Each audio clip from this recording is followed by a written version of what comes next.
Muy bien, comencemos entonces con este primer video tutorial, el cual, como dijimos anteriormente, lo dedicaremos a la facturación, a aprender cómo facturar. Para ello, seleccionamos del menú Transacciones la opción Factura. Aquí se nos muestra una pantalla que está dividida en dos partes: datos del paciente y datos del cliente.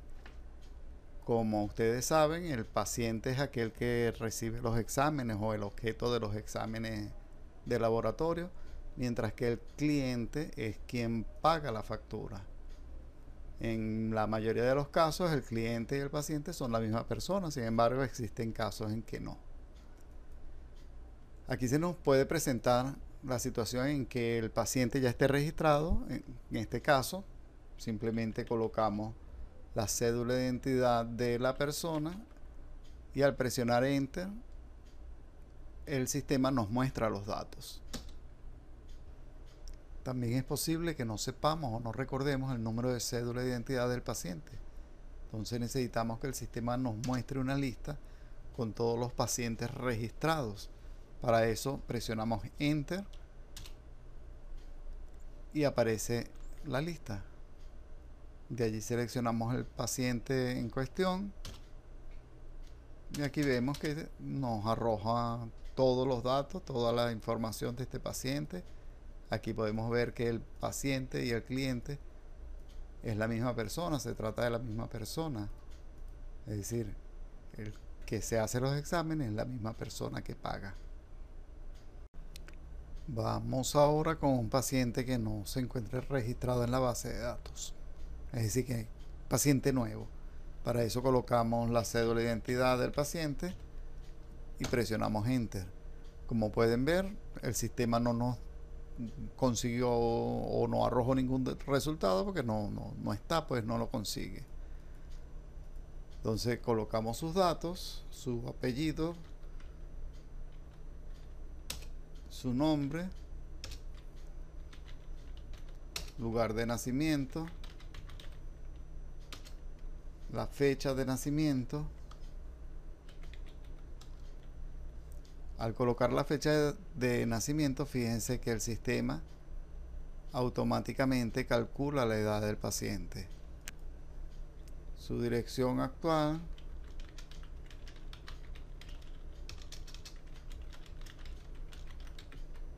el teléfono del paciente. Quiero hacer un alto aquí para que vean. El botón que nos permite continuar para cargar los exámenes se habilitó al colocar el teléfono del paciente. ¿Qué quiere decir esto? Todos estos datos, hasta el teléfono del paciente, son indispensables para cargar los exámenes, es decir, para continuar. Si yo borrara cualquiera de ellos, fíjense que se deshabilita tanto cargar perfil como cargar exámenes. Vuelvo a colocar el teléfono y vuelve a habilitarse. El resto de los datos, es decir, email, profesión, representante, todos esos datos, es bueno colocarlos si se tienen a la mano, pero no son indispensables. Sin embargo, mientras más información tengamos del paciente y del cliente, más completa estará la base de datos.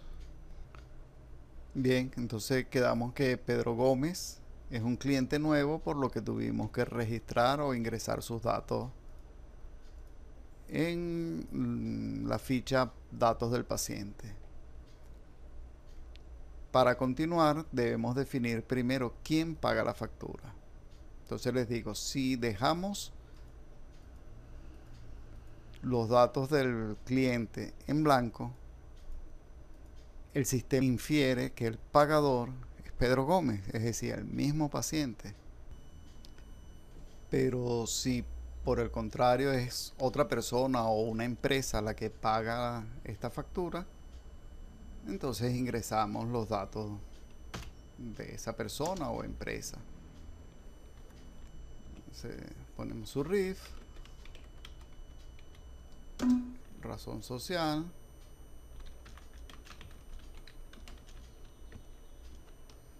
la dirección,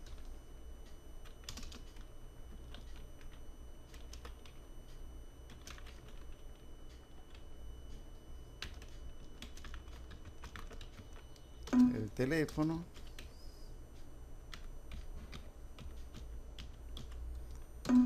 y su email.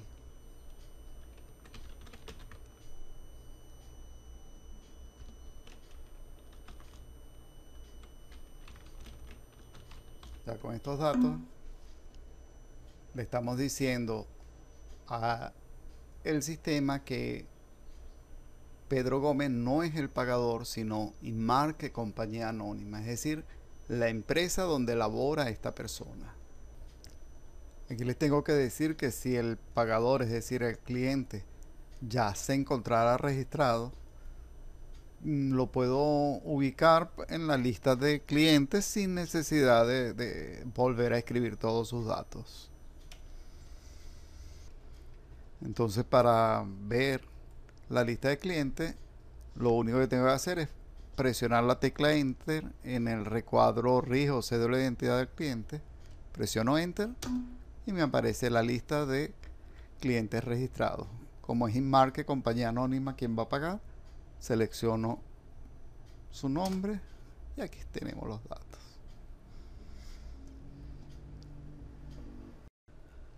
Antes de continuar con el siguiente paso, que sería cargar la lista de exámenes que se le van a hacer a este paciente, quiero hablarles de esta ficha que se llama nivel de precio y les explico lo siguiente. Cuando configuramos los exámenes, le podemos o tenemos la opción de colocar 5 niveles de precios diferentes. Usted te puede cobrar 100 bolívares por un examen, el nivel 1, 120 por el nivel 2, y así usted decide cuál es el precio de cada nivel. Luego, cuando configuramos el cliente, le vamos a decir qué nivel es ese cliente.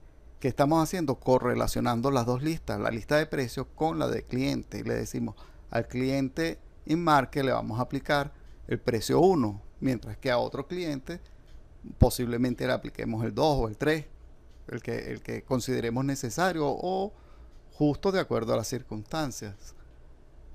Por lo tanto, si le decimos que es nivel 1, le va a aplicar precio 1. Si le decimos que es nivel 2, precio 2 y así sucesivamente. Si no le decimos nada, él siempre va a aplicar precio 1. De todos modos, toda esta explicación que les acabo de dar referente al nivel de precio la vamos a volver a ver cuando estemos tratando el punto de configuración de exámenes. Ahí vamos a retomar o recordar esto y se va a hacer más fácil pues el aprendizaje de esto. Ahora solo nos falta aprender a cargar los exámenes y cerrar la factura, que son dos procedimientos muy pero muy sencillos y a los que los vamos a dejar para el próximo tutorial para poder dedicarle un poquito más de tiempo.